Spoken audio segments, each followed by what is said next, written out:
So we're running 10 now. If you want, you can do first, but you have to shift out of first when it goes orange, not red. Okay. And you see that up here? Yes, so like everything that's black right here will start changing to green, orange, and red. Okay. So this is your launch maps. This is your torque map for all time, track, everything. I've been running 8. Okay.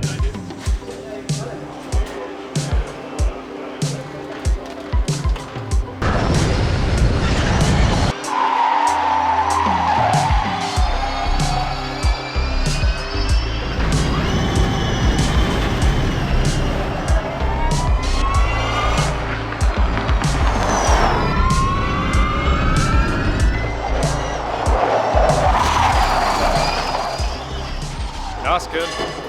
A lot of driving today, which is nice. Track's getting pretty, not beat up, but it's just the dirt keeps getting swept away and they have to come back out and change it. So it's kind of cool because every time you go out, the track is different. Cars are great. You know, we're all really close together. There's a couple of guys in the 44s, so we just gotta keep doing a couple little setup changes and just figure that out. But I mean, car's consistent, track is super fun, Lydden Hill's awesome, the VSC guys are doing great, and Travis, as always, is kicking ass, so no, it's good. I'm excited. I think I'm turning into it. Day start off pretty good. Everyone's, I mean, you could throw a blanket first to last. Everyone still thinks we can win. I mean, like literally whoever the driver is, we all, you know, we're drivers. We all think we can win. Connor and I were again separated by 0.00 thousandths of a second. So unfortunately that puts us right around mid-pack. He's 4th, I'm 5th, and we're going up against each other in the first battle bracket. So a little disappointing to have to go against my teammate in Vermont SportsCar in the first round, because winning that first round is very important. That means you're top 4, which is first row tomorrow for the heat. I just told him, I said, Connor, you have to win the first heat. I found out who we were against. I said, Connor, good luck. I hope you lose the first heat. So it's gonna be fun. Either way, I guess on a positive note, one of us will be starting front row at least. So at least we won't both lose the first heat. It's a physical impossibility. However, one of us has to. So see what happens. You know, there's certain things, like you said, just the breaking down, kind of getting the hands over the steering wheel, doing this, cracking her.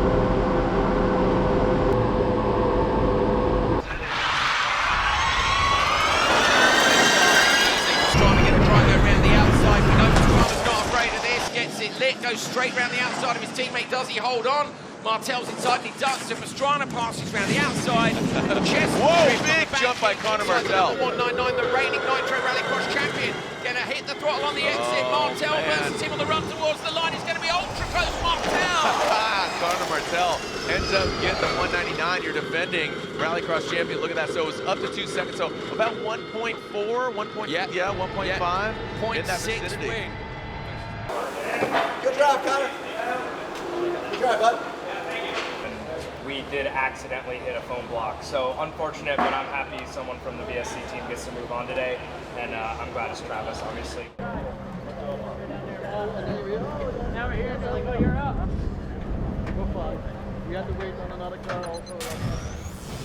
The exact throttle percentage which he displayed on that to try and get away, releasing the handbrake, doesn't flip, looks down, takes another gear, and it's Meek though gets the whole shot. Travis Pastrana going to slot in behind him. The track looking pretty slippery. Pastrana with a bit of understeering turn 1, looks to the inside line of Chris Meek.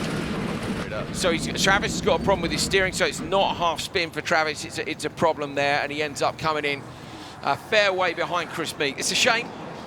Good battle until then. It was close between them in terms of pace. Like, I know I slowed down enough that time. It was scary.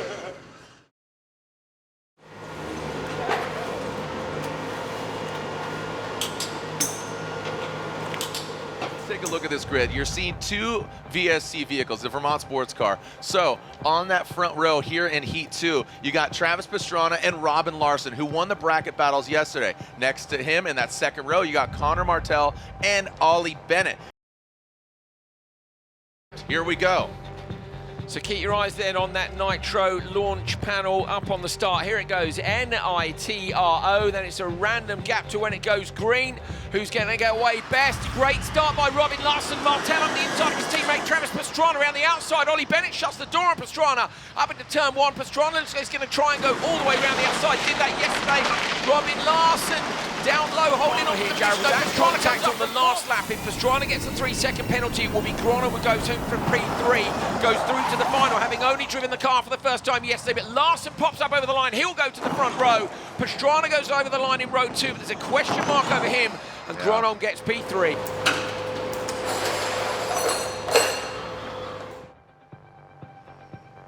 Here is the Group E LCQ, Connor Martell on the front line, his VSC Vermont SportsCar teammate already in the finals. We're going to see who gets away from the line fastest. Baby with a good start from the back row, but the best start by Martell on the inside line. Fraser McConnell going to try and go around the outside of him. Door shut on the inside there. As you see McConnell looking inside, Connor Martell goes high and low. And, you know, Katie even said, hey, the car looks really good, but the other cars definitely beat up. Now, Baby needs to get past Ollie Bennett. Ollie doesn't want him to, obviously. Oh, we got a problem up the hill. Martell, no! Martell slows down going up the hill, and he obviously has some issues. He had his fastest lap, and he's going to drop down immediately.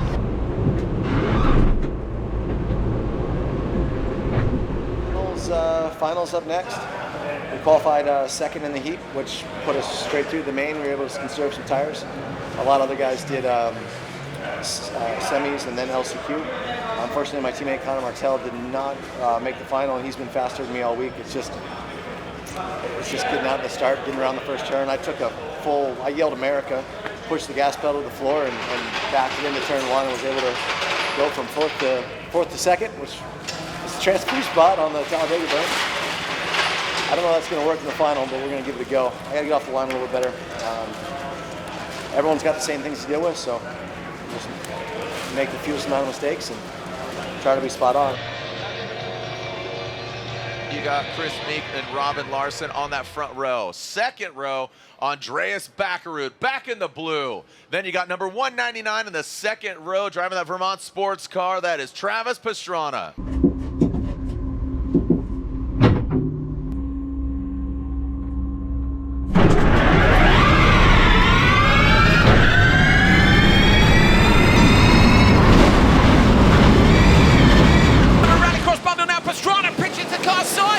Tries to pass Meek on the handbrake, up on the inside, both the RX cartel, up and Pastrana goes round, contact in the background.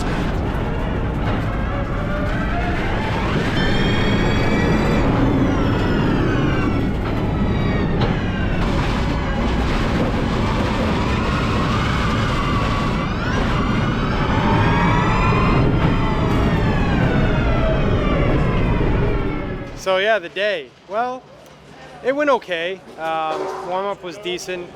Had a plan there and were successful. Travis had to work on his starts a bit, which came around eventually. We had to work on the semantics of the which buttons and all that. In the heats, Travis got second, which pushed him straight to the final second row. Connor got bumped out, so we had to do the semi in the LCQ. You know, and he was winning the LCQ. He was going to make it into the final, and the power inverter failed. So, you know, that was a DNF on the weekend for Connor.